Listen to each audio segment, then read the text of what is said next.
ఇంట్లో 5గురు పిల్లలుంటే సందడి సందడిగా ఉంటుంది. ఈ 5గురు పిల్లల్లో ఎవరు ఎక్కువ అల్లరి చేసేవాళ్ళు? అంత అల్లరి లేదండి. ఈయనే అల్లరి. అమ్మ ఇక్కడ ఒకటి అల్లరికి, హుషారుకి, చలాకితనానికి, చిలిపితనానికి ఆ తేడా తెలుసుకుని చెప్పమ్మా. అల్లరంటే ఇప్పుడు నా ఇమేజ్ ఏమైపోద్ది, అల్లరంటే అల్లరుడు అని, నేనేమో చాలా రావుడు మంచి బాలుడు అనేలాగా నా ఇమేజ్ ఇది. నేను అలాగే చెప్తుండేవాడిని. నా ఉద్దేశం అదే. నేనేమో అల్లరే నన్ను అంటే చలాకితనం, అమ్మ అల్లరు అనుకునేది. లేదండి, ఎక్కువ హుషారు కానీ చాలా బాగుండేవాడు అబ్బాయి. ఇంట్లో పనులన్నీ మీకు సాయంగా ఉంటాయి? అవునండి, వాడే చేసేవాడు. అది ఇంట్లో ఎవరు ముట్టుకునేవాడు కాదు. మా నాగబాబు అస్సలు ముట్టుకునేవాడు కాదు. అన్నిటికీ నాకు ఆయన సహాయమే పాపం. నాన్న ఆయన ఉద్యోగం వెళ్ళిపోయారు. నేను పాక్కుంటూ అలాగా వెళుతూ వెళ్ళిపోయాను. నాకు తెలియదు. తర్వాత అమ్మ చెప్తుంటే నేరుగా మాత్రం కొన్ని కమ్మరకోలు ఉంది. ఒక అది పెట్టి అది వెళ్ళి కూర్చోతా ఏడుస్తున్నాను రోడ్డు మీద. వెళ్ళేసరికి వాళ్ళు 3 years. సో నన్ను వాళ్ళు తీసుకెళ్ళి వాడు కమ్మరకోలు కూర్చోబెట్టాడు. ఇక్కడికి ఏడుస్తాను, ఎవరి పిల్లడో తెలియదు వాళ్ళకి. సో అది ఒక గంట పోయిన తర్వాత అమ్మ ఎత్తుకుంటూ వాడు వచ్చి వాడు చిన్నబిడ్డ చూసారు మొత్తం తెచ్చి అది వాడు చూసి ఈ అబ్బాయి అన్నారు. కాదు అనేసింది. అదేంటారు సరిగ్గా చూడమ్మా, ఈ అబ్బాయి మా అబ్బాయి అని. ఏంటమ్మా అంటే ఆ కమర్గోలులో కింద కూర్చోబెట్టాడు కదా, బస్ అంతా పూజిస్తున్నా అయిపోయింది. అంటే రంగని కాదు కానీ ఆ కబరపూలలో కూర్చోబెట్టడానికి అవి మసిగిస్తూ ఇంకా నలవైపోయింది. అంత నలుపుడేసరి నా బిడ్డ కాదని అమ్మ వెళ్ళిపోబోతుంది. మళ్ళీ డౌట్ వచ్చి ఆగింది. అది కావు నేను నా బిడ్డ వేసాను. థర్డ్ ఇస్ కట్టింగ్ డౌట్ నాకు.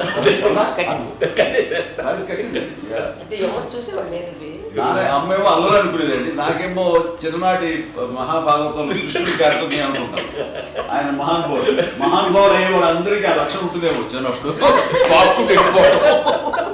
కొన్నిదల కుటుంబ సభ్యులు మంచి రుచులను ఆస్వాదిస్తారని, మంచి భోజనాలని ఆనందిస్తారని అందరికీ తెలుసు. చిన్నప్పుడు వీరి ఆహారపు అలవాట్లు ఎలా ఉండేవి? ఇదేవి ఎగిరేవి ఇవి ఎవ్రీ డే 2 పూట్ల ఉండాలన్న. మరి నాగబాబు పాపం ఏముంది, తిన్నట్టు ఇష్టం. మరి అన్ని రకాలుగా నాన్న కోసం చేసి పెడుతుంటే మరి తను అవి ఇష్టపడక ఆ తర్వాత లేకపోతే కోపడక ఎలా ఉంటాడు చెప్పండి. 5గురు పిల్లలు అయినా అమ్మా నాన్నలు కొంతమంది పైనే ఎక్కువ దృష్టి పెడతారు. ఈ 5గురిలో మీరు ఎవరి మీద ఎక్కువ ఫోకస్ పెట్టేవాళ్ళు? కళ్యాణ్ బాబు అండి. వాడంటే బాగా, అంటే వాడు ఏది తినేవాడు కాదు అసలు. ఏది ఆడికి ఏది తింటాడని. ఇప్పుడు వాడికి నచ్చకపోతే, ఇప్పుడు నేనైతే నచ్చకపోతే చాలా గోల్ చేసేవాడిని. అన్నయ్యకేమో చాలా అన్నయ్య ఏది పెట్టినా తినేవాడు. అసలు అడ్జస్ట్మెంట్ మెంటాలిటీ. నాకేమో నచ్చకపోతే చాలా గొడవ పెట్టేవాడిని. తిండి ఇది ఒక అన్నం, ఇదొక కూరలు అని వెళ్ళిపోయేవాడిని. అమ్మకు అమ్మతో తిట్టి నాకు వెజిటేరియన్ ఎలర్జీ ఉండేది. అంటే చిరాకు అనమాట. కళ్యాణ్ బాబు ఏంటంటే తనకి ఇష్టమైన ఫుడ్ ఉంటే తింటాడు సైలెంట్గా, బాగలేకపోతే సైలెంట్గా వెళ్ళిపోతాడు. అమ్మకి ఇదేమంటారండి, వదిలేమో తన తింటాడు. అది నిశ్శబ్దంగా నిరసన ప్రకటించేవాడు. దాంతో వాడి గురించి చాలా ప్రొటెక్ట్గా చూసుకునేది అమ్మ. పైగా చిన్నప్పటి నుంచి కొంచెం వాడు వీక్గా ఉండేవాడు, అంత బలమైన ఇది కాదు. దాని తర్వాత కొంచెం అందుకని అమ్మ వాడిని స్పెషల్గా చూసుకునేది. వాడు స్పెషల్ కిడ్ అయ్యాడు ఇంట్లో. మీ అమ్మగారు మీ అక్క చెల్లెళ్ళకి ఇచ్చిన సలహా ఏంటి? అంటే ఇండిపెండెంట్గా ఉండమంటారు అమ్మ. ఎవరిని డిపెండ్ అవ్వద్దు, నీ పిల్లలు నువ్వే జాగ్రత్తగా నేర్చుకో, ఎవరినైనా చేయకు, డిపెండెంట్గా పెట్టద్దు అని ఆవిడ మాకు బాగా ఎక్కువ చెప్తుండేది. నాకు కొంచెం టఫ్ టైమ్స్లో కూడా నీ పాటు నువ్వే ఉండాలి, ఎవరి దగ్గర ఉండదు, ఎవరింట్లో ఉండదు, మా దగ్గర కూడా ఉండదు, నీ ఇద్దరు కిలోమీటర్లు నువ్వే ఉండాలి. అది కష్టం కదండి అట్లా చెప్పడం? చెప్పారు, చాలా తక్కువ చెప్పారు. బట్ నాకు అదే ఇచ్చే ధైర్యం. ఇండిపెండెంట్గా అట్లా ఒకరి దగ్గర ఉంటే నీ గౌరవం తగ్గిపోతుంది, ఎక్కడ ఉండదు. అది చాలా నాకు చాలా ఇన్స్పైరింగ్ ఉండేది అమ్మ మాటలు. అది ఇప్పుడు కూడా అది చాలా హ్యాపీగా అనిపిస్తుంది అని చెప్పింది. అంతే కదా, ఇప్పుడు మనకు ఏదైనా రోగాలు వస్తే తీసేస్తాం, దాన్ని బాధపడుతుంది మనమే. బట్ తగ్గించేవాళ్ళు, కన్సర్న్ చూపించే డాక్టర్స్ ఒట్టుకోలు కింద కింద ఉండొచ్చు, కానీ పోరాడాల్సింది మనమే. నాకు సార్ కొంచెం ఏదో ఒక డిప్రెస్డ్ ఇదేదో వస్తాయి ఫేజ్ ఒకటి. నేనేదో ఇంకా మా అందరి నుంచి నేను సపరేట్ అయిపోయినట్టు ఒక సిచ్యువేషన్ వచ్చినప్పుడు అమ్మ నన్ను పట్టుకుని I'm there for you. Yes, ఎవరు నువ్వు అన్నా ఎస్ అన్న ఫ్రెండ్స్ కానీ ఎవరైనా సరే ఎప్పుడు కూడా అలోన్గా మటుకు అనుకోకు, నేను నాన్న ఆవిడ నన్ను పట్టుకొని ఇచ్చిన అఫెక్షన్ లేదా ఫీలింగ్ అసలు బలం అన్నమాట. ఇంకా ఏంటంటే ఏమన్నా చేయగలను నేను, పర్లేదు ఇంట్లో ఏదైనా సాధించగలను అని ఒక భరోసా తల్లి దగ్గర నుంచి రావడం అనేది నాకు ఎవరు అవసరం లేదు అనిపించింది. అంత స్ట్రాంగ్గా ఆవిడ support, very strong, very practical. అంత స్ట్రాంగ్ చేసింది నాన్న అని చెప్పండి. మా పిల్లల విషయంలో మేము కూడా మేబీ అంత స్ట్రాంగ్ కాదేమో, సెన్సిటివ్గా ఉంటాం, కానీ అమ్మ మాటలు చాలా స్ట్రాంగ్గా ఉండి మమ్మల్ని కఠినంగా ఇలాగే ఉండాల్సింది, ఇలా ఉండండి అప్పుడే మీరు నేర్చుకుంటారు. ఇక్కడ అమ్మ పాజిటివ్నెస్ గురించి ఇంకో మాట చెప్పాలి. అంటే తన బిడ్డలకే కాదు, ఈ రోజున మా రెండో పాప శ్రీజ కూడా తనకి లైఫ్ చిన్న డిస్టర్బెన్స్ వచ్చింది. ఆ టైంలో కూడా తను ఏముందంటే అప్పుడు నాన్నమ్మ దగ్గరికి వెళ్ళాను, తను ఇచ్చిన భరోసా, తను ఇచ్చిన మాట వెళ్ళలేని ధైర్యం వచ్చింది నాతో. నాన్నమ్మ దగ్గర ఎప్పుడు కూర్చోస్తాడు అప్పుడే పాజిటివ్ ఫీలింగ్ వస్తుందని నాతో షేర్ చేసుకుంటాను. తను మాతో చెప్తుంటే అనిపిస్తుంది కరెక్ట్. అమ్మ ఏం పర్లేదమ్మా, లైఫ్ అంటే ఒకరితోనే అయిపోదు, ఆ ఒక్కరి వల్ల వాళ్ళ ఇన్ఫ్లుయెన్స్ తోటో వాళ్ళు మన మీద నియంత్రించడం కానీ మన బాధల్ని వాళ్ళు చేయడం తప్ప, జస్ట్ నువ్వు నీ గురించి నీ మనసులో ఏదనిపిస్తే నీ గుడ్ ఫీలింగ్ ఏది వస్తుందో ఆ ఫీలింగ్ ప్రకారం వెళ్ళిపోదు. అంటే ఆ జనరేషన్ పీపుల్ ఎక్స్పెక్ట్ అలా కాదు, ధైర్యం ఉండి అందరికీ ధైర్యం బాగా నూరుకొస్తారు. ఫాదర్ కూడా, మా నాన్నగారు కూడా అస్సలు ఎప్పుడు అనేవాళ్ళు, ఎప్పుడు మీరు పెట్టే చెయ్యి మీరు ఎప్పుడు పైన తప్ప తీసుకుని ఎలా ఉండకండి, చేతులు పెట్టుకొని అనే అట్లాంటివి చెప్తుండేవాళ్ళు. అందుకని మాకు ఇంకా ఇండివిజువాలిటీ మాకు బాగా, ఎప్పుడు కూడా ఒకళ్ళని అడగడం అని, ఈవెన్ బ్రదర్స్ని అడగాలన్నా కూడా మాకు అది పడిపోయింది మైండ్లో, కొంచెం కష్టపడుతుంది. సో నాకు అంటే ఆవిడ మా అమ్మ ఏదన్నా కొంచెం డిప్రెస్ అయినా నేను చాలా ఎక్కువ అమ్మకి షేర్ చేసుకుంటే, అన్నయ్య కూడా లేడు. అన్నయ్య ఉన్నప్పుడు ఓకే, లేనప్పుడు నేనే ఎక్కువ షేర్ చేసుకున్నాను. బట్ ద బెస్ట్ థింగ్ మా అమ్మ దగ్గర నుంచి హగ్ అండి. ఈరోజు కూడా మా అమ్మని హగ్ చేసుకోకపోతే అంటే అది నాకు మా అందరిలోనూ, అంటే ఆవిడ పెద్ద చదువుకున్న వ్యక్తి కాదు, పెద్దగా బయటికి వెళ్ళి నా ఎక్స్పోజర్ కాదు, కానీ ఇవాళ అన్నయ్య కానీ విజయ, మాధవి, నేను, కళ్యాణ్ బాబు ఈ రోజుకి టుగెదర్గానే ఉంటాం. మేబీ మాకు కొన్ని విషయాల్లో నాకు మా మాధవ్కి డిఫరెన్స్ ఆఫ్ ఒపీనియన్స్ ఉండొచ్చు, మా చెల్లికి మా అన్నయ్యకి అట్లా ఉండొచ్చు, ఉంటుందండి ఫ్యామిలీ అన్న తర్వాత. కానీ ద ఇన్విజిబుల్ బాండేజ్ మా అమ్మ ఇచ్చింది, ఆ లవ్ అండ్ ఎఫెక్షన్, హగ్, అవన్నీ ఆవిడ నాన్ వెర్బల్ అడ్వైజ్ ఏంటంటే అందరూ అలా కలిసి ఉండాలనేది ఆవిడ నుంచి మేము నేర్చుకున్నామండి. అది ఇట్స్ ఇస్ నాట్ వర్డ్లీ, అది నోటి మాట కాదు, అది వెర్బల్గా కాదు, నాన్ వెర్బల్గా చెప్పినటువంటి ఇది. సో అందుకని అది మాకు గొప్ప, మేమందరం ఇప్పుడు అలా ఉండడానికి కారణం, అంత కలిసి ఉండడానికి కారణం, మెయిన్ కారణం మా అమ్మ అండి. అది సో అందరూ ఉండాలనేది మా అమ్మ అడ్వైస్. ఇప్పుడు కూడా నేను ఎప్పుడైనా ఏదైనా ఫీల్ అయినా, అన్నయ్య ఫీల్ అయినా, లేదు నాన్న అట్లా వదుకు, ఇట్లా ఉండండి, ఇట్లా ఉండి ఇప్పటికీ చెప్తుంది. మేము ఎవరైనా ఎప్పుడైనా మా చెల్లితో గొడవపడ్డా అనుకోండి, నేను అట్లా అనకరా అని, ఎట్లాగా అన్న ఏమో లేదులేమ్మా, ఏదో అన్నాను కానీ ఫీల్ అవ్వకమ్మా, మేమందరం కలిసి ఆవిడని అసలు టెన్షన్ పెట్టవండి మేము. సో అలా అది ఆవిడ నేర్పించింది, అలా కలిసి ఉండటం అనేటువంటి బాండేజ్ని ఆవిడ తన ఒక హగ్తో చెప్పింది. అన్నయ్య సినిమా చూడండి, జాదూకే చెప్పాను కూడా, అది మా అమ్మ దగ్గరే ఉందండి. శంకరదాదాలో చెప్తాడు చూడండి. ఇప్పుడు మోడ్రన్ వర్డ్స్లో చెప్పాలంటే మీ అందరికీ ఆవిడ ఒక వైఫై లాంటిది. Yes, you can say that. Yes yes.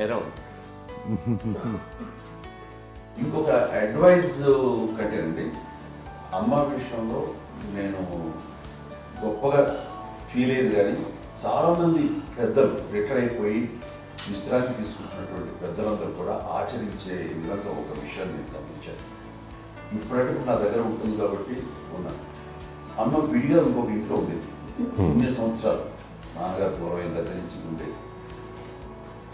అన్ని సంవత్సరాలు ఒంటరిగా ఉండి నన్ను బిడ్డలందరూ ఎవరు మానవ వెళ్ళిపోయారు, నేను ఒంటరి అయిపోయాను అన్న ఫీలింగ్ అమ్మకు ఎప్పుడు ఉండేది కాదు. తర్వాత బిడ్డలు వాళ్ళ టైం బట్టి వచ్చి చూసుకుంటూ సరిపోతుంది. అది వారమా, నెలక, 2 నెలక, అసలు ఒకసారి రాలేని పరిస్థితిలో ఉంటుంది 5-6 నెలల పాటు. ఇదే ఊళ్ళో ఉండి పక్క వీధుల్లో ఉండి ఎవరి పనులు వాళ్ళు బిజీగా ఉండి, ఎవరి షూటింగ్ వాళ్ళు బిజీగా ఉండి, ఎవరి ప్రొఫెషన్లో వాళ్ళు బిజీగా ఉండి, ఎవరి ప్రొఫెషన్లో వాళ్ళు బిజీగా ఉండి, తన సంసారం తను బిజీగా ఉంటాను. ఒకసారి అమ్మ ఏమీ ఫీల్ అయ్యేది, ఏంటమ్మా రావట్లేదు, అసలు పట్టించుకోవట్లేదు ఏంటి అంటే, అంతేలేమ్మా అని ఇలాంటి నిరసన మాటలు కానీ, ఈసరింపు మాటలు కానీ, లేకపోతే న్యూనతాభావం కానీ ఇలాంటివి ఎప్పుడు అమ్మకు లేవండి. వచ్చారు అబ్బాయి ఏం చేసి పెట్టడా చెప్పండి అంటూ చాలా పాజిటివ్ ఉండి ఇప్పటికీ కూడా తను సపరేట్ కిచెన్ మా ఇంట్లో ఎంతో ఉంటుంది. వేరే కిచెన్ ఎందుకంటే అమ్మకి మోస్ట్ స్ట్రెస్ బస్టర్ వచ్చేసినా లేకపోతే ఏదో రిలీఫ్ ఏంటంటే తన కిచెన్లో కూర్చొని వండి అందరికి పెట్టాం. ఇప్పటికీ కళ్యాణ్ బాబు అక్కడక్కడ తిరిగేసి ఎక్కడో చేసి నిరసన చేసి అన్ని రకాలు చేసి వస్తే అమ్మకి చాలా జాలి.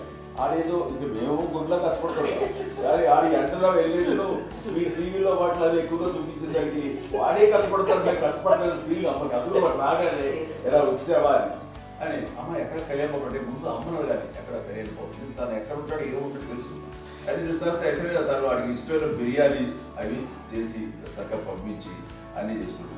అట్లాగా బిడ్డలకి పెట్టడమే తప్ప బిడ్డల నుంచి ఈ వయసులో ఎక్స్పెక్ట్ చేయడం లేకపోగా కొంచెం పట్టించుకోవట్లేదు అనే ఒక న్యూనత భావంలోకి వెళ్ళిపోయి సైకలాజికల్ డిప్రెస్ అయ్యే మదర్ మాత్రం కాదు.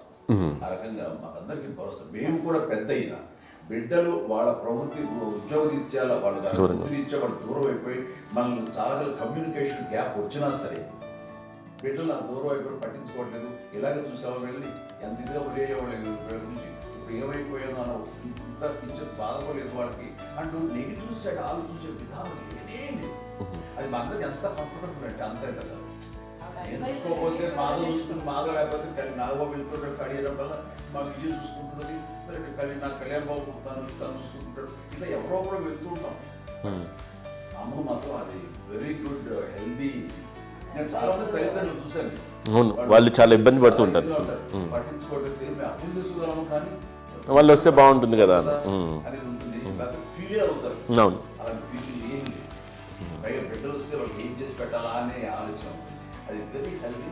చాలా మంది ఆచరించాల్సిన ఒక విషయం అనుకుంటాను. చిన్నప్పుడు అన్ని ఆనందాలేనా, మర్చిపోలేని దుఃఖాలు కూడా ఏవైనా ఉన్నాయా? అమ్మ చెప్పాలంటే ఓపికకి, గృహిణిగా తన బాధ్యతలు నిర్వర్తించడానికి అండ్ అన్ని రకాలుగా టేకింగ్ కేర్. దీనికి ఒక మంచి ఉదాహరణ నేను చెప్పగలను. అది తలుచుకున్నప్పుడు నాకు చాలా ఉద్యోగంగా ఉంటుంది, నాకు చాలా కంటితలు వచ్చేస్తుంది. అమ్మకి మేము 5 బిడ్డలు అండ్ పురిట్లోనూ 1 year పెరుగో 2.5 years పెరుగో 3 బిడ్డలు చనిపోయారు. నాకు గుర్తెరిగి పొన్నూరులో నేను 6th class చదువుతున్నాను, 6వ తరగతి. అప్పుడు రమణ అనే ఒక అమ్మాయికి 2 years. రమణ అంటే మా ముగ్గురికి కంటే పెద్దది, మా కంటే పెద్దది, కళ్యాణ్ బాబు కంటే పెద్దది, మాకంటే మధ్యలో పిల్ల. తనకి అప్పట్లో మా నాన్నగారు ఉద్యోగరీత్యా క్యాంప్కి వెళ్ళిపోతుండేవారు. ఏమి ఉంటుంది నాన్న చెప్పాలంటే ఫుడ్లో కష్టపడేవారు, ఇంకా నాన్న చెప్పినట్టు కదా, నాగో చెప్పినట్టు. కానీ ఇంటి బాధ్యత, ఇంటి పనులు, రోగాలు వచ్చిన రుచులు వచ్చిన హాస్పిటల్కి తీసుకెళ్ళాలట ఏదైనా సరే అమ్మే పడేది.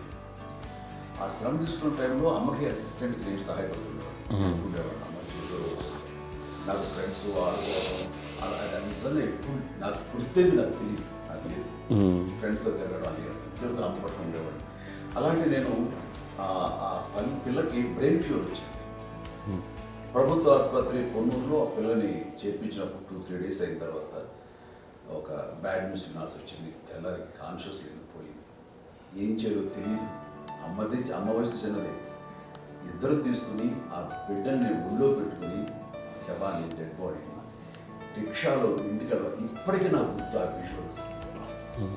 అని నాన్నకి తెలియదు ఏ విషయం, నాన్న ఎప్పుడు వస్తారో తెలియదు, ఎలా కమ్యూనికేట్ చేయాలో తెలియదు. అది తీసుకుని వెళ్ళిన తర్వాత ఇంట్లో పడుకోబెడుతుంటే ఏం చేయలేదు. చుట్టుపక్కల ముస్లిం సోదరులు ఉండేవాడు, ఫ్యామిలీస్ అక్కడ. అంటే మసీదు, పొన్నూరు మసీదు పక్కనే మా ఇంట్లో అనుకుని ఆ ఇంట్లో అందరూ వచ్చి చూసేవాళ్ళు, వాళ్ళే హెల్ప్ చేసేవాళ్ళు. ఏం చేయాలో తెలియదు. ఆ నెక్స్ట్ రిచువల్స్ ఎలా చేయాలో, పెంపకం ఎలా చేయాలో తెలియదు. అందరూ చిన్నపిల్లలే. తను చిన్నది, మిగతాలందరూ పసివాళ్ళే. సో అలాంటి పరిస్థితుల్లో తమ్మికి వచ్చినప్పుడు చుట్టుపక్కల వాళ్ళు మీరు వచ్చి చేయాల్సిన కార్యక్రమాలు చేశారు. ఆ సమయం నాకు ఎక్కడో కమ్యూనికేట్ చేసి డిపార్ట్మెంట్ ద్వారా నాన్న వచ్చేసరికి అన్నీ అయిపోయింది. ఇప్పటికీ అది నాకు మేము ఇలా ఎన్ని పురుషులు ఎన్ని పుట్టినామంటే ఎలాంటి ఇది లేకుండా జాగ్రత్త అనే ఒక హెచ్చరికలాగా చేస్తూ అండ్ పంపించాలని సపోర్ట్ చేశాను. అండ్ ఇప్పుడైతే నా మీద ఎంత నమ్మకం నేను ఏ నిర్ణయం తీసుకున్నా మరో మాట. అది తనకి హాస్పిటల్ అని పెద్ద ఫోబియా. నేను ఎక్కడికి వస్తాను హాస్పిటల్. ఈ మధ్యకాలంలో సరే అమ్మ మోకాల ఆపరేషన్ జరిగింది. అమ్మ నువ్వు కొంత బాధపడుతున్నావు, అసలు ఈ రోజున వచ్చిన మెడికల్ అడ్వాన్స్మెంట్లో నీకు అసలు ఏ బాధ తెలియకుండా మోకాల ఆపరేషన్ రీప్లేస్ చేస్తారు అని వీళ్ళందరూ చెప్పడానికి భయపడతాను. ఎందుకంటే ఫస్ట్ ఎలా నాకు సపరేట్ అవుతాను ఎలా చెప్పాలి తెలియదు. ఒక్క వీళ్ళంతా కలిపి నీ మాట వింటుంది, నీ మాట మీద పోయి నువ్వు చెప్తే వింటుంది. సరే వీళ్ళు చెప్పాను అంతే. ఏదో నాలుగు ముందు చెప్తే ఎలా అవుతున్నారు సరే ఇష్టం రా లేదులే మా ఊరికి పర్లేదు అన్న. మళ్ళీ ఇంటికి వచ్చాక మళ్ళీ ఇంకొక తెప్పించి మిషన్ తెప్పించి మళ్ళీ టెస్ట్ చేయించి అందరూ బాగుంది ఏమి లేదు అన్న తర్వాత అప్పుడు పుస్తకంతో పడ్డాడు. ఏదో ఉంది మామూలు టెస్ట్ చేయించాలని చెప్పి శ్రద్ధ ఎక్కువ.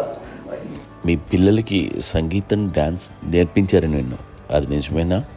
దానికేమో డాన్స్ నేర్పించడం కానీ అది నేర్చుకోలేదు. నాకు వచ్చేసి ఇప్పుడు డాన్సింగ్ స్టార్ ఎదిగారంటే అది మా పెద్ద చెల్లి విజయ కారణం.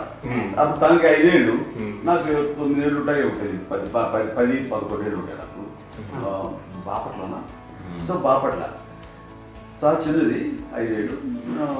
నాకు ఒక 11-12 ఏళ్ళు. తను తీసుకొని గోడ మీద పెట్టుకోవడం అలా కూర్చొని చూస్తుండేవాడు. కూర్చుంటే అది నేర్చుకుంటుందండి. నేను మానసికంగా నేర్చేసుకున్నాను. ఇప్పటికీ ఆ స్టెప్స్ ఏమి చేస్తాను అంతగా ఇప్పుడు తను తరబడతాయి. ఇంకోటి ఏంటమ్మా నమో నమో ఎన్ని ఉన్నాయో సాంగ్స్ నేను నేర్చేసుకున్నాను అనమాట. 5 పిల్లల్లో ఎవరు ఎక్కువ పని చేసేవాళ్ళు, ఎవరు తక్కువ పని చేసేవాళ్ళు? ఏ పని చేయనండి, చేసేవాడు కదా అని అన్నయ్య చేసేవాడు. అన్ని పనులు అన్నయ్య చేసేవాడు. ఇక మా చిన్న చెల్లి పెద్ద చెల్లి ఎక్కువ చేసేది.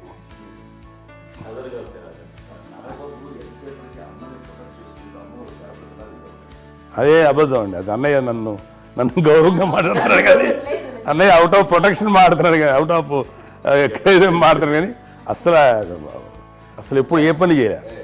లేదు నిజం ప్రామిస్ అండి, ఏ పని చేసేవాడు కాదు. మా ఇద్దరికి మధ్యలో పాపం అన్నయ్య చాలా పని చేసేవాడు. ఎంత పని చేసేవాడు, నేను ఇచ్చిన తర్వాత మళ్ళీ నాకు ఏదైనా చిన్న పని చెప్తే అది కూడా నువ్వే చేయనివ్వండి. ఆ కోపం వచ్చేది, కోపం వచ్చి ఒకడు కొట్టేవాడు. కొడితే కోపం వచ్చేది తప్ప నేను వెళ్ళేవాడిని కాదు. అమ్మకి ఎప్పుడు ఏంటంటే ఒక ఇదే పని చేయడని, అంతే. నిజంగా ఏ పని చేసేవాడిని కాదు. అవునా? లేదు లేదు లేదు మహాప్రేమ.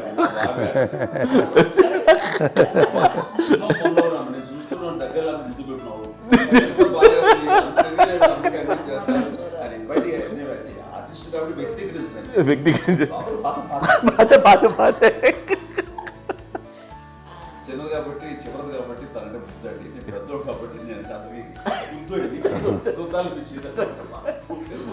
ఎక్కువ కష్టపడింది కానీ మా నాన్నగారి చేతిలో ఎక్కువ అంటే నాన్న బాగా కోపం ఎక్కువ అనుమానించింది కానీ అన్నయ్య పాపం బాగా దొరికేసేవాడు పాపం. ఒకసారి అంటే మరి మాకే అనిపించి ఏంటి ఇంత దారుణంగా ఉంది నాన్న మీద కోపం వచ్చేది నాకు. నాన్న మీద కోపం వచ్చేది, నాన్న చేసి బాధ అనిపించేది. అమ్మాయి ఏమనేది కాదు. సరే అయినా సరే ఎప్పుడు కూడా పోనీ అంది చేసినా మళ్ళీ తను హైపర్ యాక్టివ్ అన్నయ్య ఫుల్. ఇప్పటికీ ఉన్నాడు. ఇప్పుడు ఈ రోజు కూడా అదే అన్నయ్య సేమ్ హైపర్ యాక్టివ్. యూజువల్గా పెద్ద కొడుకు కొంచెం అంటే సూపర్గా ఒక నిదానంగా ఉంటాడు అంటారు. బట్ అన్నయ్య దానికి జస్ట్ ఆపోజిట్. యూజువల్గా ఆఖరి పిల్లలు హైపర్ యాక్టివ్ ఉంటారు, అన్నయ్య పుట్టడమే భయంకరమైన హైపర్ యాక్టివ్. ఒకప్పుడు అమ్మాయిల్ని ఎక్కువగా బయటికి పంపించేవాళ్ళు కాదు, అబ్బాయిల మీద కూడా అనేక ఆంక్షలు ఉంటూ ఉండేవి. మీ పిల్లల్ని అలా ఆంక్షల మధ్య పెంచారా, లేకపోతే పూర్తి స్వేచ్ఛనిచ్చారా? అంటే మా నాన్నగారు కానీ మా అమ్మగారు కానీ అండి మాకన్నా చాలా బ్రాడ్ మైండ్ ఉన్న వ్యక్తులండి. ఎందుకంటే పిల్లలు ఎక్కడైనా బయటకు వెళ్తే ఇప్పుడు మేమైతే భయపడిపోతాం. ఇప్పుడు భయం ఉందన్న. మా విజయ్ కానీ మా చిన్న చెల్లి అన్నయ్య నేను అందరం కూడా ఇవాళ ఉన్న పరిస్థితిలో వాళ్ళు ఎప్పుడు భయపడేవాళ్ళు కాదండి. ఎక్కడికి వెళ్తాను వీళ్ళని ఇచ్చేవాళ్ళు, లేట్ అయినా అసలు ఏమనేవాళ్ళు కాదు. లేకపోతే ఏదైనా మోటార్ బైక్లు వేసుకున్నాను, లేకపోతే కారులో ఎట్లా పడితే ఎట్లా వెళ్ళినా సరే ఏమనేవాళ్ళు కాదు. వాళ్ళు తెలియకుండానే మాకు ఒక ఫ్రీడమ్ ఇచ్చారండి. సో దట్ అదే ఆ ఫ్రీడంలో భాగమే అన్నయ్య కానీ ఇండస్ట్రీకి వెళ్ళాలంటే కూడా ఒక వ్యక్తి ఒక కొడుకు ఒక గొప్ప కెరీర్ని పర్సూ చేసుకుంటూ వెళ్తున్నప్పుడు నాన్నగాని అమ్మగానే ఓపెన్ మైండ్ తోటి అసలు నువ్వు వెళ్ళినా ఎంతకాలం వెళ్తావు, నువ్వు ప్రయత్నించని చెప్పి అలా వదిలేశారండి. అన్నయ్య కూడా ఏంటంటే మోస్ట్ రెస్పాన్సిబుల్గా వెళ్ళి చాలా మేజర్ అమౌంట్ అన్నయ్యకి కూడా పెద్ద అమ్మ వందలు ఇచ్చేది కాదు. కరెక్ట్గా ఆ ఇన్స్టిట్యూట్లో చదువుకునేటప్పుడు ఎంత ఇవ్వాలో కరెక్ట్గా ఇచ్చేది. తనకి ఎక్స్ట్రా ఖర్చు పెట్టుకుంటే అంటే అట్లా ఉండేది పరిస్థితి. అంతే కదా, అంత జాగ్రత్తగా అన్నయ్య కూడా అంత రెస్పాన్సిబిలిటీగా రెసిప్రోకేట్ అయ్యి చేసి అందువల్ల మా అమ్మ నమ్మకం మా అమ్మగారి మా నాన్నగారి నమ్మకాన్ని అంటే ఎప్పుడు అది వాళ్ళు ఇంత నమ్మకానికి 10 times ఇచ్చాడు. ఏ వాయిసెస్ వైపు కానీ ఏ అలవాట్ల వైపు కానీ ఎందులో ఇండల్జ్ అవ్వకుండా నాకు నేనుగా నియంత్రించుకుంటూ సరైన మార్గంలో వెళ్ళేలాగా నాకు వెళ్ళడానికి లోపల ఆ స్ట్రాంగ్ థాట్ అడగగానే వాళ్ళు రెసిస్ట్ చేస్తే ఇచ్చారని ఆపేశారు అని ఏదో చిన్న రిలక్టెంట్ ఫీలింగ్ ఉంటుంది. వాళ్ళ మీద చిన్న కోపం నిరసన ఉండేది. వాళ్ళు అలా లేకపోవడానికి వాళ్ళు వెంటనే అడిగిన వెంటనే జాగ్రత్త అనే నిర్ణయం నీది కానీ జాగ్రత్త అని హెచ్చరిక చేయడంతో నాకు మరింత బాధ్యత తిరిగి గుర్తు తిరిగి నేను నడుచుకుంటూ వెళ్ళాను. కాబట్టి అది నాకు ప్లస్ అయింది వాళ్ళ దగ్గర. అంటే మదర్ అంటే తల్లి అనే కాదు, మదర్ ఫిగర్ ఎవరిచ్చినా సరే అది నానైనా తల్లితో సమానం అనుకుంటాను నేను. నాగో చెప్పినట్లుగా అట్లాగా అలిసిపోయి వచ్చిన నాకు కాళ్ళు నొక్కుతుంటే నాకు భయం వేసేసేది. ఆ తర్వాత పడుకో గదవాయించేవాడు, అది కూడా కోపం. అంటే ఉదాహరణ అంటే మళ్ళీ అది నాకు తిడతారు, ఎందుకు కాలు పడుకుని ఎక్కడ నిద్ర వస్తుంది నాన్న అంటే. సో ఆ రకంగా నాన్న తన ప్రేమను చూపిస్తుంటాను. ఆ తర్వాత గోండా టైప్లో కూడాను నేను ట్రైన్ కింద వెళ్తుంటే నాన్న అక్కడే ఉన్నారు, రాజమండ్రి దగ్గర ప్రాంతంలో. ఆయన చాలా కోపం చేస్తుంది, ఇలాంటి చేస్తుంటావు నువ్వు, ఏదైనా అయితే ఏంటి అది చెప్పి. ఏం పర్లేదన్నా ఏమవుతుంది, అన్ని రకాల సేఫ్టీ అన్ని రకాల జాగ్రత్త తీసుకున్నాం. ఈ రోజు ఉన్నంత సేఫ్టీ అప్పుడు లేదు. అయినా సరే రేపు పొద్దున నీ కొడుకులు ఇలాంటి పరిస్థితుల్లో నీకు తెలిసి వస్తారు అప్పుడు అనేవాడు. ఎన్నిసార్లు ఆ మాట అనేవాళ్ళు. నాకు నిజంగానే మగధీర టైంలో గుర్రం ఎక్కుని ఆ రోడ్డు మీద పడిపోయాడు అని అన్నప్పుడు ఆ ఫస్ట్ టైం ఆ ఫీలింగ్ కలిగింది. అలాగే పీటర్ హెయిన్స్ అనేవాడు ఫస్ట్ మగధీరలో జంప్ చేస్తారు, మోటార్ బైక్ జంప్ చేసినప్పుడు ట్రైల్లో పీటర్ హెయిన్స్ అంత హైట్ నుంచి 20 feet 25 feet హైట్ నుంచి పడిపోయి మొత్తాన్ని బోన్స్ని ఇరగొట్టుకుని వాడు 7 నెలల పాటు 1 year పాటు హాస్పిటలైజ్డ్. అది వీడైతే ఏమో తలుచుకుని భయం వేసేసేది. అప్పుడు నాన్న గుర్తుకు వచ్చేవాడు, ఓహో వాళ్ళ టెన్షన్ ఇంతే లేదు, మనకి మన కొడుకు వస్తే తెలియదు ఈ మాట నాన్న ఎప్పుడు అన్నారంటే అనిపిస్తుంది. Sweet memories. అత్త కోడళ్ళ మధ్య అనుబంధం ఎలా ఉంటుంది? సురేఖ్ గారితో మీకున్న అనుబంధం గురించి చెప్తారా?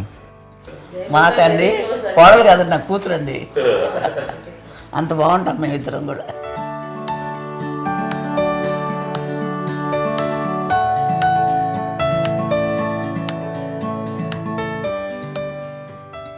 మీది ఒక అందమైన ఉమ్మడి కుటుంబం, అందరూ కలిసి ఉంటారు. ఇంత ఆనందంగా ఉండడానికి కారణం ఏంటి? దీనికి పునాది ఎవరే వేశారు? మా నాన్నగారి క్వాలిటీ నేను ఎగ్జాంపుల్ చెప్పగలను. అమ్మ వాళ్ళ ఇంట్లో పెద్దది, వాళ్ళ నాన్నగారు అంటే మా తాతయ్య గారు ప్రొహిబిషన్ డిపార్ట్మెంట్లో సిఏగానే ఎస్ఐగానే చేశారు. ఏదో మా ఇన్స్పెక్టర్ సిఏ చేసి ఆయన కాలం చెందారు. చాలా ఎర్లీగా 48 years చచ్చిపోయారు. 40 దాదాపు 40 సరిపోతే ఆయనకి అప్పటికి అమ్మ కాకుండా 4 బిడ్డలు. అమ్మ తర్వాత అబ్బాయి తర్వాత 3 ఆడపిల్లలు.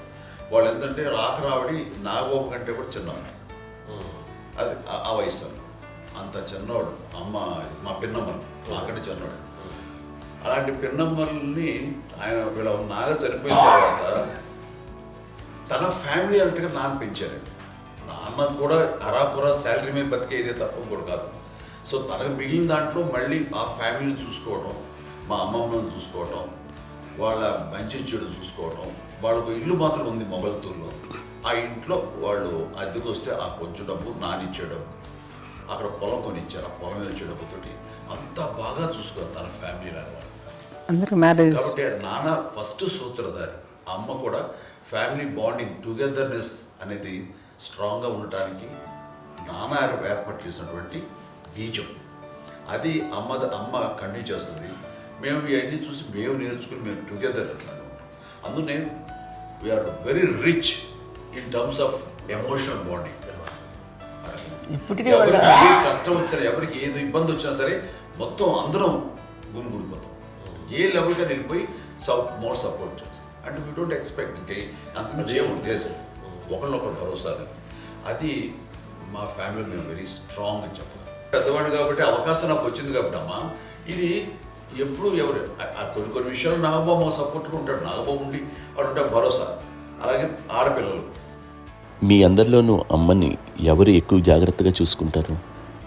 ఎందుకంటే ఎగ్జాక్ట్లీ. మేము కూడా గమనించలేని సున్నితమైనటువంటి ఇష్యూస్ లైక్ హెల్త్ విషయం కానీ, అమ్మ మూడు కానీ, అన్నయ్య ఎంత క్యాజువల్ ఎంత బిజీగా ఉన్నా ఒక అమ్మాయి ఉంటుంది. అలాగే చాలా చిన్న చిన్న విషయాలు కూడా చాలా మెడికల్ ఇంట్రెస్ట్. అందుకని మాకు అన్నయ్య ఉన్నాడు, అన్నయ్య దగ్గర ఉన్న అమ్మ అంటే ఇంకా ఎక్కువ రిలాక్స్ అయ్యాను. అన్న దగ్గరికి వచ్చాక మేము అందరం చాలా కంఫర్ట్ అయిపోయాం. ఎప్పుడు ఎవరు కొన్ని విషయాలు నాగబాబు సపోర్ట్గా ఉంటాడు. నాగబాబు ఉండి వాడు ఉంటాడు భరోసా. అలాగే ఆడపిల్లలు ఇట్లా ఒకరినొకరు కాంప్లిమెంటింగ్ టు ఈచ్ అదర్ అండి. అవి ఒక్కరు కాదండి, అది వాళ్ళ ఆమె చూపించే ప్రేమగా నేను చెప్పగలను. కానీ బట్ దీని అందరూ సూత్రధారి నాన్న తర్వాత అది అమ్మ మెయింటైన్ చేస్తుంది. ఇప్పుడు అమ్మ నా ఇంట్లో ఉంది అంటే మనవాళ్ళు వస్తారు, మనవాళ్ళు వస్తారు, ఆడబిడ్డలు వస్తారు, వీళ్ళు బిడ్డలు వస్తారు, ఇల్లు ఎప్పుడు కలకలాడతారు అమ్మ. అది మేమందరం ఆచరిస్తుంటాం పండగలకి, పబ్బాలకి. అది నిన్న మొన్న నాగబాబు వచ్చి చాలాసేపు కూర్చున్నాడు. నేను ఇంట్లో లేకపోయినా వచ్చి నాగబాబు కూర్చొని టైం స్పెండ్ చేసి వెళ్ళిపోతుంటాడు. అలాగే చెల్లెలు ఇద్దరు ఆల్మోస్ట్ ఎవ్రీడే మాత వస్తుంటుంది, తను కూడా వస్తుంది. నిన్న సాయంత్రం కూడా వచ్చి ఉంటుంది. అమ్మా మధ్యాహ్నం వచ్చి కదా వచ్చి ఇక్కడే భోజనం చేసుకో అలా ఉంటుందండి. ఈ తరం వాళ్ళకి మీరు ఇచ్చే సలహా ఏంటి? కలిసి ఉంటే బాగుంటుందండి. పిల్లలు తల్లి కలిసి ఇంకా అక్క చెల్లెలు తమ్ముడు అందరూ కలిసి మంచి అన్నీ ఉంటా సంసారం నిలబడుతుంది. లేకపోతే ఏముందండి ఇక్కడ వెళ్ళిపోతారు, విడిపోతే ఎక్కడే పడవాలి అని చాలా ప్రేమలు ఇప్పుడు లేవండి, తగ్గిపోయాయి. మెకానికల్ చాలా మటుకు ఏదో ఇంకా వాళ్ళ పనులు చేసుకోవడం ఏదో జరిగిపోతూ ఉంది అనుకోండి. అంత ప్రేమలు ఎక్కడ లేవండి ఇప్పుడు ఈ రోజు. అంటే ఒకప్పుడు ఒకళ్ళకి ఇంకొకళ్ళు భరోసాగా ఉండేవాళ్ళు. అంటే అందరూ కలిసి సపోర్ట్గా ఇది చేయడం. ఎందుకంటే వీళ్ళ పెద్దనాన్నగారి పిల్లలు కూడా మా ఆయన చూసేవారు. మా నాన్నగారు అన్నయ్య గారు నాన్నగారు వాళ్ళ బిడ్డలు కూడా వాళ్ళ ఇక్కడే బిడ్డలు ఉన్నారు. నేనే పెళ్లి చేశాను. వాళ్ళు కూడా అమ్మే, వాళ్ళ ఆడపిల్లలు కూడా అమ్మే. పెళ్లి చేశాను, ఇద్దరు పిల్లలు. చూడండి, నాన్న ఎట్లయితే తన చెల్లెలు చూసుకున్నారో అట్లే నాన్న తరపు అమ్మగారి పిల్లలు వాళ్ళు చనిపోయారు చెల్లి గారు. వాళ్ళ బిడ్డలకి పెళ్లిళ్ళు, పేరెంటాలు అన్నీ చేసింది అమ్మాయి. అమ్మ అలా చేసింది కాబట్టి అది మాకు మార్గదర్శకం ఉంది. ఇప్పటికీ వాళ్ళు కొంచెం ఒక మాదిరి పరిస్థితి ఉంటే వాళ్ళకి ఇల్లు కూడా పెట్టడం కానీ వాళ్ళకి తగిన సహాయం కనుక ఎవ్రీ మంత్ మా పెదనాన్నగారి అమ్మాయి వాళ్ళు అప్పుడు 70 వాళ్ళకి ఎవ్రీ మంత్ మా ఇంటి నుంచి మొత్తం వెళ్ళిపోతాం. 10,000-15,000 మా అబ్బాయి మంచితనం ఉంది. ఎన్నో సంవత్సరాలు వెళ్ళిపోతాను. బ్యాంక్ పేరు వచ్చేది ఫస్ట్ అదంతా కూడా మా పెద్దలు తెచ్చినాం. వాళ్ళు కూడా వచ్చి అమ్మని అంతా ప్రేమలో చూస్తారు, ఇష్టంగా చూస్తారు. అమ్మ ఇందాక చెప్పినట్లు ఇచ్చే మెసేజ్ ఏంటి అన్నది అమ్మ మాటల్లో చెప్పాలంటే, బంధాలు బాంధవ్యాలు అన్నది ఎనలేని ఆస్తిపాస్తులు. సో ఎలాగైతే డబ్బు ఎంత సంక్రమించింది, ఎన్ని ఆస్తులు వచ్చాయి ఫిజికల్గా అనే దాని మీద కంటే కూడా ఇవి ఆస్తిగా తీసుకుంటూ దీన్ని విలువ ఎరిగి, గుర్తెరిగి, దాని ప్రభావం తెలుసుకుని అది కనుక మనం ఇచ్చిపుచ్చుకుంటే ఫ్యామిలీలో అంటే దాన్ని మించినటువంటి గొప్ప సంపద. కష్టాలు వచ్చినప్పుడు డబ్బు తీరుస్తుంది కాదండి, కష్టం వచ్చినప్పుడు ఒక భుజం తీరుస్తుంది, ఒక చేయూత తీరుస్తుంది. అది మన బ్లడ్ రిలేషన్ మనలో మనకి అది ఉండటం అనేది అదృష్టంగా ఫీల్ అవుతుంది. అంటే ఒకసారి అమ్మ చూసి నాకు ఎందుకు అనిపిస్తుందంటే,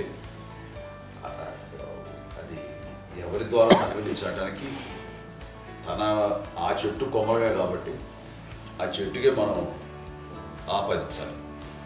ఎక్కడో మామూలుగా ఉండాల్సిన వాడు ఈ రోజున ఈ స్థితిలో ఉన్నాము, ఇంతమందికి లైఫ్ రావటానికి దోహదపడ్డాము, ఇంతమంది కలిసికట్టుగా ఉండటానికి ఇదైంది. అమ్మని చూస్తుంటే నాకు ఎవరు చూస్తుంటే అబ్బా ఇలాంటి జన్మం మనకు ఎవరికైనా ఉంటుందా?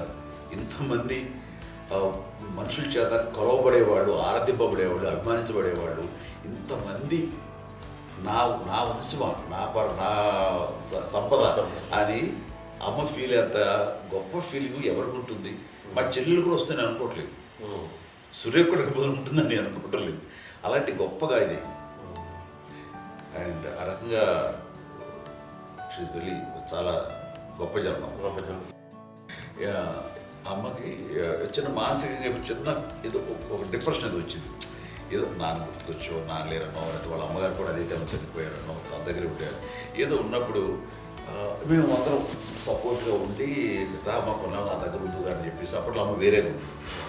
ఉన్నప్పుడు ఒకటే మాట, అమ్మ నీలాంటి గర్భం అంటే అంజనమదే గర్భం అని బయట ఎన్నోసార్లు నా ఫ్రెండ్స్ కానివ్వండి, బయట కానివ్వండి, కొన్ని సందర్భాల్లో మీటింగ్లో కానివ్వండి, స్పీచెస్లో కానీ అన్నవాళ్ళు ఎంతోమంది అన్నారు. వాళ్ళ మాట అంటే రీజన్ తెలుసా నీకు? కోటాను కోటల్లో ఎంతమంది తల్లులకు నీకు వచ్చిన అదృష్టం, నీకు లభించినటువంటి గౌరవం ఎవరు లభిస్తున్నావు? బిడ్డలు ఎంతోమంది చేత కొనియాడబడుతున్నారు, ఎంతోమందికి సహాయపడుతూ ఆ రకంగా వాళ్ళందరి యొక్క ఆశీస్సులు పొందుతున్నారు. కానీ ఎంతోమందికి నిరంతరం హెల్ప్ చేస్తూ వాళ్ళ ఇది చూసుకుంటున్నారు. అవి ఆ భగవంతుడు మీరు చేస్తున్న పూజలో ఉన్న ఆ భగవంతుడు మన నెక్స్ట్ తరాలకు కూడా మనకి ఇలాంటిది వారసత్వంగా ఇస్తూ అదే రకంగా కొనసాగించేలాగా మనకు అదృష్టాన్ని ఇచ్చారు. మనం ఇంతమంది ఎవరు నీ నుంచి వచ్చిన వాళ్ళే, నీకు నీ ఎంత గొప్ప గర్భం, ఎంత గొప్ప జన్మ నీది. అలాంటిది నువ్వు ఇలా అవపేటి ఎంతసేపు నీది హై లెవెల్లో ఉండాలి నీ ఫీలింగ్స్గా నువ్వు కానీ. అంతే నువ్వు ఇలాగా కుంగిపోవడం ఏంటమ్మా చెప్పినప్పుడు ఇది నీది కాదు, నాది కాదు, నువ్వు నమ్ముకున్న భగవంతుడు నీకు ఇచ్చింది అనుకుంటావు కదా. నువ్వు ఆ భగవంతుడి కృతజ్ఞత తీర్చుకునేలాగా ప్రతిరోజు ఆయన ధ్యానించు, ఆయన పూజలో ఉండు, నీకు ఆయనే ధైర్యం ఇస్తాడు. అంతేగాని నువ్వు నెగిటివ్ సైడ్ ఆలోచించకమ్మా. మా అందరికీ పాజిటివ్నెస్ ప్రివైల్ చేసిన దానివి, ఇచ్చిన దానివి, అందించిన దానివి. అలాంటి నువ్వు నెగిటివ్ వైపు వెళ్ళిపోకూడదు అంటే అంతే. మళ్ళీ అటుపక్క ఎప్పుడు గెలలేదు. ఆంజనేయ స్వామి భక్తి ఆయనలో ప్రవేశపెట్టి చెప్పాలంటే ఆయనకి నేనే నేను నమ్మిన దేవుడు ఇంట్లో నేనే ఇంట్రడ్యూస్ చేశాను.